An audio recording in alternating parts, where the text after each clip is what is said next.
بسم اللہ الرحمن الرحیم۔ السلام علیکم دوستو۔ ایک مرتبہ حضرت امام ابو حنیفہ رضی اللہ تعالی عنہ مجلس میں تشریف فرما تھے کہ ایک شخص حاضر خدمت ہوا اور عرض کرنے لگا کہ ایک شخص نے 3 قسمیں کھائی ہیں اور نجات کی کوئی صورت نظر نہیں آ رہی، مہربانی فرما کر آپ ہی اس کا کوئی حل فرما دیں۔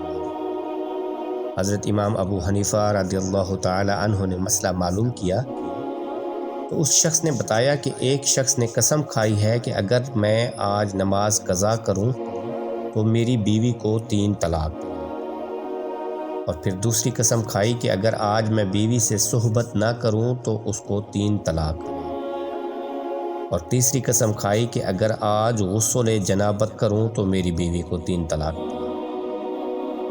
حضرت امام ابو حنیفہ رضی اللہ تعالی عنہ نے فرمایا، وہ شخص جس نے یہ 3 قسمیں اٹھائی ہیں وہ اس طرح کرے کہ آج عصر کی نماز پڑھ لے اور بعد نماز عصر اپنی بیوی سے صحبت کرے، اور پھر جب سورج غروب ہو جائے تو غسل کر کے مغرب اور عشاء پڑھ لے۔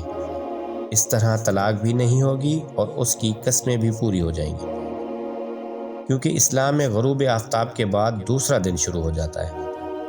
اس طرح امام اعظم امام ابو حنیفہ رضی اللہ تعالی عنہ نے ایک پیچیدہ مسئلہ منٹوں میں حل فرما دیا۔ ویڈیو کو شیئر کریں اور چینل کو سبسکرائب کریں۔ جزاک اللہ۔